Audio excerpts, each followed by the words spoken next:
Assalamualaikum warahmatullahi wabarakatuh. Sahabat muslim rahimakumullah. Selamat datang kembali di channel Permata Islam yang membahas seputar kisah islami penuh hikmah. Dunia hari ini berdiri di atas paradoks yang tidak pernah terjadi sebelumnya dalam sejarah manusia. Di satu sisi, manusia mencapai puncak tertinggi kecerdasan teknologinya. Jarak bukan lagi batas. Informasi bergerak lebih cepat dari cahaya dalam genggaman tangan, dan mesin-mesin diciptakan untuk menggantikan hampir seluruh fungsi fisik manusia. Namun di sisi lain, rasa aman justru semakin rapuh. Ketakutan global meningkat, konflik tidak pernah benar-benar reda, dan kegelisahan menjadi bahasa universal umat manusia modern. Perang masih terjadi, bukan lagi hanya dengan senjata konvensional, tetapi dengan teknologi pemusnah massal, sanksi ekonomi, manipulasi informasi, dan dominasi kekuasaan. Krisis kemanusiaan menjalar dari satu wilayah ke wilayah lain. Pengungsi perang, kelaparan, kehancuran moral, dan hilangnya empati menjadi potret harian dunia. Manusia hidup lebih lama, lebih pintar, dan lebih terhubung, tetapi juga lebih terasing, lebih cemas, dan lebih bingung tentang makna hidupnya sendiri. Di tengah semua ini, pertanyaan besar mulai mengemuka. Apakah peradaban manusia benar-benar sedang menuju kemajuan, atau justru sedang mendekati titik runtuhnya sendiri? Kegelisahan ini tidak hanya muncul dari mimbar-mimbar agama atau perenungan spiritual. Ia juga lahir dari pusat rasionalitas modern, dari mereka yang hidup dan berpikir sepenuhnya dengan logika, eksperimen, dan hukum alam. Salah satu suara paling mengejutkan datang dari seorang pria yang namanya menjadi simbol kecerdasan manusia itu sendiri, Albert Einstein. Albert Einstein bukanlah tokoh spiritual. Ia tidak berbicara atas nama wahyu.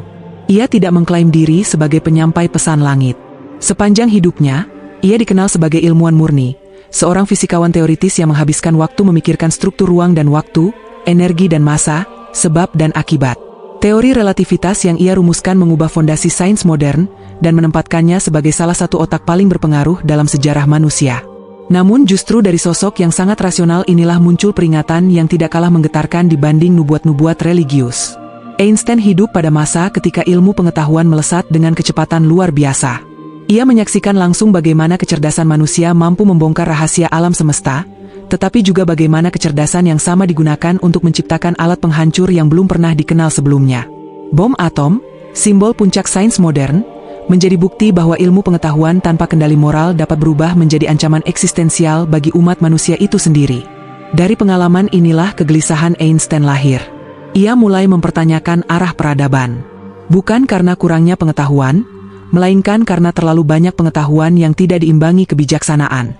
Dalam berbagai wawancara dan tulisan, Einstein berulang kali menegaskan bahwa masalah terbesar umat manusia bukanlah teknologi, tetapi karakter manusia yang menggunakannya. Ia menyadari bahwa sains tidak pernah mengajarkan manusia bagaimana harus hidup. Ilmu pengetahuan dapat menjawab bagaimana, tetapi tidak pernah mengapa. Ia bisa menciptakan energi besar, tetapi tidak mengajarkan kepada siapa energi itu seharusnya digunakan. Di titik inilah Einstein melihat bahaya besar, ketika kecerdasan melampaui nurani, dan kekuatan melampaui kebijaksanaan. Kegelisahan itu mencapai bentuknya yang paling terkenal dalam satu pernyataan singkat namun sangat dalam maknanya. Aku tidak tahu senjata apa yang akan digunakan dalam Perang Dunia Ketiga, tetapi Perang Dunia Keempat akan diperangi dengan batu dan tongkat. Kalimat ini sering dikutip, tetapi jarang direnungkan secara utuh. Ini bukan metafora puitis. Ini adalah kesimpulan logis dari seorang ilmuwan yang memahami skala kehancuran teknologi modern. Einstein tidak sedang meramal masa depan secara mistis. Ia sedang menghitung konsekuensi. Jika manusia terus mengembangkan senjata tanpa kendali moral, maka perang berikutnya tidak hanya akan memusnahkan negara atau ideologi, tetapi juga fondasi peradaban itu sendiri. Infrastruktur runtuh, sistem sosial hancur, dan manusia yang tersisa, jika masih ada, akan kembali hidup dalam kondisi paling primitif. Bukan karena evolusi gagal, tetapi karena keserakahan manusia menghancurkan hasil evolusinya sendiri. Penting untuk dipahami, Einstein tidak berbicara tentang akhir zaman dalam pengertian agama. Ia tidak menyebut kiamat, tidak mengutip kitab suci, dan tidak mengaitkan pernyataannya dengan sosok penyelamat. Semua yang ia katakan lahir dari pengamatan rasional terhadap sejarah manusia yang terus mengulang kesalahan yang sama. Namun justru karena itulah, pernyataannya menjadi sangat relevan. Tanpa menyebut istilah akhir zaman, Einstein menggambarkan sebuah kondisi yang sangat mirip dengan apa yang digambarkan agama. Dunia yang dikuasai konflik, ilmu yang kehilangan arah moral, dan manusia yang semakin jauh dari nilai kemanusiaannya sendiri. Ia melihat siklus kehancuran peradaban, bagaimana kejayaan seringkali menjadi pintu menuju keruntuhan, dan bagaimana kecerdasan tanpa kebijaksanaan justru mempercepat kehancuran itu. Einstein juga menyoroti krisis kemanusiaan modern yang lahir bukan karena kelaparan pengetahuan, tetapi karena kelaparan nilai. Manusia tahu lebih banyak dari sebelumnya, tetapi merasa lebih kosong. Mereka mampu menciptakan sistem global, tetapi gagal menciptakan keadilan global. Mereka berbicara tentang kemajuan, tetapi lupa bertanya, kemajuan menuju apa? Disinilah letak kejujuran intelektual Einstein. Ia tidak mengklaim jawaban. Ia tidak menawarkan solusi spiritual. Ia hanya menunjukkan masalah, dan masalah itu sangat mendasar. Peradaban manusia sedang melaju kencang tanpa kompas moral. Tanpa sadar, analisis rasional Einstein menyentuh wilayah yang telah lama menjadi peringatan agama. Agama sejak awal tidak memusuhi ilmu pengetahuan. Yang diperingatkan adalah ketika ilmu berdiri sendirian, tanpa iman, tanpa nilai, tanpa kesadaran akan keterbatasan manusia. Ketika manusia merasa cukup dengan akalnya sendiri, dan lupa bahwa kekuasaan tanpa pertanggungjawaban hanya akan melahirkan kehancuran. Apa yang Einstein lihat sebagai pola sejarah, bangkit, jaya, lalu runtuh, telah lama menjadi tema utama dalam narasi-narasi spiritual. Peradaban tidak runtuh karena kurang cerdas, tetapi karena melampaui batas. Karena kesombongan. Karena merasa mampu mengendalikan segalanya, termasuk hidup dan mati. Maka meski Einstein tidak pernah menyebut agama, apalagi Imam Mahdi, kegelisahan yang ia suarakan justru membuka pintu refleksi yang jauh lebih luas. Ia menunjukkan bahwa bahkan dari sudut pandang rasional paling murni sekalipun, dunia ini sedang bergerak menuju fase yang sangat berbahaya. Fase di mana manusia menjadi ancaman terbesar bagi dirinya sendiri. Dan di titik inilah, pertanyaan mulai muncul secara alami. Jika seorang ilmuwan paling rasional dapat melihat ujung kehancuran peradaban melalui logika dan sejarah, lalu apa yang telah lama disampaikan agama tentang fase ini? Jika akal saja mampu membaca tanda-tanda keruntuhan, bagaimana dengan wahyu yang sejak awal berbicara tentang akhir perjalanan manusia? Apa yang ditangkap Einstein sebagai kegagalan sistem manusia tanpa nilai spiritual, ternyata telah lama menjadi peringatan dalam khazanah keimanan. Bukan untuk menakut-nakuti, tetapi untuk mengingatkan bahwa peradaban tidak diselamatkan oleh teknologi semata, melainkan oleh arah, makna, dan kepemimpinan yang benar. Disinilah, secara perlahan, analisis rasional mulai bertemu dengan peringatan spiritual. Dan pada titik ketika analisis rasional mulai bertemu dengan peringatan spiritual, Islam ternyata telah lama berdiri di persimpangan itu, membaca arah zaman bukan melalui eksperimen laboratorium, tetapi melalui wahyu yang berbicara tentang tabiat manusia dan siklus keruntuhan peradaban. Dalam hadis-hadis sahih, Nabi Muhammad SAW menggambarkan sebuah fase sejarah manusia yang bukan ditandai oleh kehancuran langit secara tiba-tiba, melainkan oleh pelapukan nilai secara perlahan. Akhir zaman dalam Islam bukanlah ledakan kosmik yang datang tanpa tanda, tetapi proses panjang di mana manusia secara sadar menjauh dari kebenaran, sementara kebatilan tampil semakin normal dan diterima. Salah satu ciri paling menonjol yang disebutkan adalah kerusakan moral yang merata. Bukan hanya pada individu, tetapi pada sistem. Kejujuran menjadi beban, sementara kebohongan menjadi alat bertahan hidup. Amanah dianggap kelemahan, sementara pengkhianatan dilabeli kecerdikan. Manusia tidak lagi malu berbuat salah, bahkan merasa bangga jika mampu mengelabui sesamanya. Nabi Muhammad SAW juga menggambarkan zaman ketika fitnah tersebar luas, bukan sebagai peristiwa tunggal, tetapi sebagai kondisi permanen. Fitnah tidak lagi datang dari satu arah, melainkan dari segala sisi, melalui lisan, tulisan, kekuasaan, bahkan melalui ilmu. Yang benar menjadi samar, yang salah menjadi terlihat meyakinkan. Manusia tidak kekurangan informasi, tetapi kehilangan kemampuan membedakan kebenaran. Di tengah limpahan pengetahuan, justru muncul kebingungan massal. Hadis-hadis menyebutkan bahwa manusia akan terjebak dalam kondisi ragu, tidak lagi yakin pada pegangan hidupnya. Mereka mempertanyakan segalanya, tetapi tidak memiliki pijakan yang kokoh untuk menjawab pertanyaan-pertanyaan itu. Akibatnya, banyak yang berpindah dari satu keyakinan ke keyakinan lain, dari satu figur ke figur lain, bukan karena pencarian kebenaran, tetapi karena kelelahan batin. Gambaran ini memiliki kesesuaian yang mencolok dengan apa yang ditangkap Einstein melalui kacamata rasionalnya. Ketika Einstein berbicara tentang ilmu pengetahuan tanpa moral, Islam telah lama memperingatkan tentang ilmu yang tidak melahirkan ketakwaan. Ketika Einstein melihat kehancuran peradaban sebagai konsekuensi logis dari perang dan keserakahan, Islam telah menyebutkan bahwa kezaliman, jika merata, akan mengundang kehancuran yang tidak pandang bulu. Namun penting untuk dipahami, Islam tidak pernah memusuhi ilmu. Sejak awal, Islam justru memerintahkan manusia untuk berpikir, merenung, dan membaca alam. Wahyu pertama bukan perintah ritual, melainkan perintah membaca. Dalam sejarahnya, peradaban Islam justru menjadi jembatan utama bagi perkembangan sains dunia, melahirkan ilmuwan, tabib, dan pemikir yang meletakkan dasar bagi ilmu modern. Masalahnya bukan pada ilmu itu sendiri, melainkan pada arah dan niat di baliknya. Ketika ilmu dilepaskan dari iman, ia kehilangan tujuan moral. Ia tidak lagi menjadi alat untuk mengenal kebenaran, tetapi berubah menjadi instrumen kekuasaan. Dalam kondisi seperti ini, kecerdasan tidak lagi membimbing manusia menuju kebaikan, melainkan mempercepat langkahnya menuju kehancuran. Islam memandang akhir zaman bukan sebagai kegagalan Tuhan, tetapi sebagai konsekuensi pilihan manusia. Ketika manusia diberi kebebasan, sebagian memilih untuk melampaui batas. Ketika nilai-nilai ditinggalkan, kehancuran tidak perlu diturunkan dari langit. Ia tumbuh dari dalam peradaban itu sendiri. Bangunan tetap berdiri, teknologi terus berkembang, tetapi ruh kemanusiaan perlahan mati. Hadis-hadis Nabi Muhammad SAW juga menggambarkan bahwa pada masa ini, manusia akan merasa paling cerdas dalam sejarahnya, tetapi justru paling rapuh secara spiritual. Mereka memiliki kekuatan untuk mengubah alam, tetapi tidak mampu mengendalikan hawa nafsunya sendiri. Mereka mampu menjelajah ruang angkasa, tetapi gagal memahami makna hidup di bumi. Disinilah kesalahpahaman sering terjadi. Banyak orang membayangkan akhir zaman sebagai masa kegelapan total, seolah dunia akan berhenti berfungsi. Padahal, Islam justru menggambarkan akhir zaman sebagai masa yang tampak sangat maju secara lahiriah, namun runtuh secara batiniah. Sistem berjalan, ekonomi bergerak, teknologi canggih, tetapi keadilan menghilang, empati menipis, dan kebenaran terasa asing. Akhir zaman bukanlah kiamat instan. Ia adalah fase panjang di mana nilai-nilai ilahi terkikis, digantikan oleh standar buatan manusia yang berubah-ubah. Apa yang hari ini dianggap salah, besok bisa dilegalkan. Apa yang dahulu tabu, kini menjadi tontonan. Manusia tidak lagi bertanya apakah sesuatu itu benar, tetapi apakah itu menguntungkan atau populer. Dalam fase seperti ini, Islam tidak mengajarkan umatnya untuk panik atau tenggelam dalam ketakutan.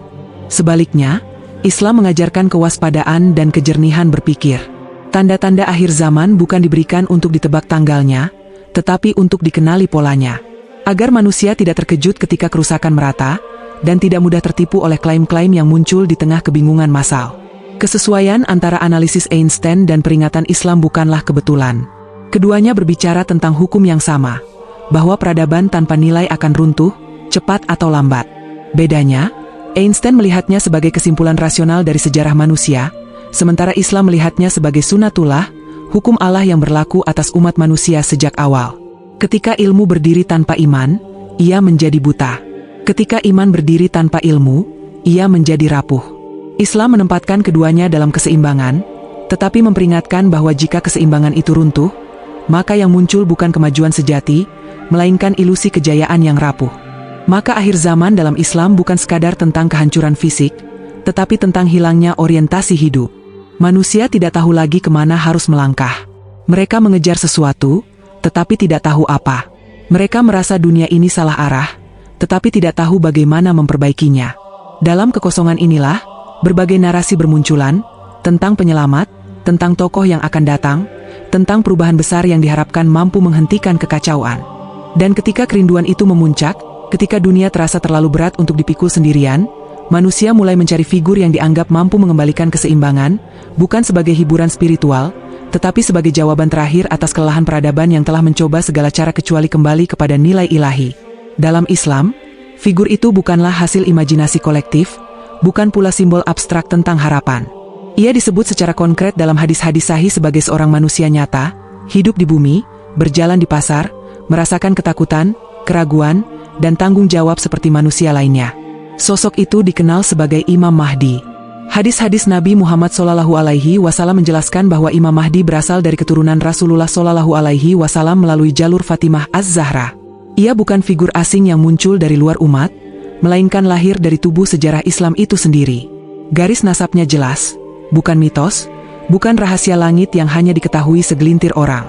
Ia adalah bagian dari umat yang selama ini terluka oleh kezaliman, bukan pengamat yang berdiri di luar penderitaan manusia. Nama Imam Mahdi disebutkan memiliki kesesuaian dengan nama Nabi Muhammad SAW, dan nama ayahnya sesuai dengan nama ayah Nabi. Namun penjelasan ini dalam hadis tidak pernah dimaksudkan sebagai teka-teki numerik atau alat prediksi, melainkan sebagai penanda identitas agar umat tidak mudah tertipu oleh klaim palsu. Islam memberi ciri, bukan untuk ditebak waktunya, tetapi untuk dikenali sosoknya ketika ia benar-benar hadir. Yang paling penting, Imam Mahdi bukan makhluk gaib. Ia bukan malaikat, bukan jin, bukan manusia setengah cahaya yang turun dari langit. Ia makan, tidur, berkeluarga, dan menjalani kehidupan manusia biasa sebelum dibayat. Dalam banyak riwayat, bahkan disebutkan bahwa ia tidak dikenal sebagai tokoh besar sebelum peristiwa itu. Tidak ada aura mistis, tidak ada pasukan rahasia, tidak ada pengikut fanatik yang mengumumkannya jauh hari. Karakter Imam Mahdi justru bertolak belakang dengan gambaran figur yang haus pengaruh. Ia tidak mencari kekuasaan. Ia tidak mengkampanyekan dirinya. Ia tidak berdiri di hadapan manusia sambil berkata, "Aku adalah yang dijanjikan." Dalam beberapa hadis, digambarkan bahwa ia bahkan menolak ketika orang-orang mulai menyadari siapa dirinya. Ia merasa tidak pantas, merasa terbebani, merasa takut akan amanah besar yang akan dipikulnya. Ini menjadi pembeda paling tajam antara Imam Mahdi sejati dan figur-figur yang mengklaim kedekatan dengannya. Imam Mahdi tidak membawa sensasi. Ia tidak muncul dengan narasi dramatis. Ia tidak membutuhkan pembenaran dari pasangan, pengikut, atau utusan yang mengaku mendapat akses khusus dari langit. Justru ketidaksukaannya terhadap sorotan menjadi ciri keasliannya. Cara kemunculannya pun tidak lahir dari rencana pribadi. Ia tidak menyusun strategi politik, tidak membangun jaringan kekuasaan, dan tidak menunggu momen viral. Ia dibayat karena kondisi umat telah mencapai titik kelelahan total. Dunia tidak lagi percaya pada sistemnya sendiri. Kekuasaan kehilangan legitimasi moral. Keadilan menjadi barang langka. Manusia tidak lagi yakin siapa yang pantas diikuti. Dalam kondisi seperti itulah, sekelompok orang yang masih menjaga nurani mendesaknya menerima bayat. Bukan karena ia paling cerdas, paling kuat, atau paling terkenal, tetapi karena ia memenuhi satu syarat yang paling langka di akhir zaman, keadilan yang lahir dari ketakwaan, bukan dari ambisi. Kemunculan Imam Mahdi tidak berdiri sendiri. Ia muncul di tengah dunia yang telah gagal mengoreksi dirinya. Sistem ekonomi runtuh oleh keserakahan. Sistem politik hancur oleh pengkhianatan.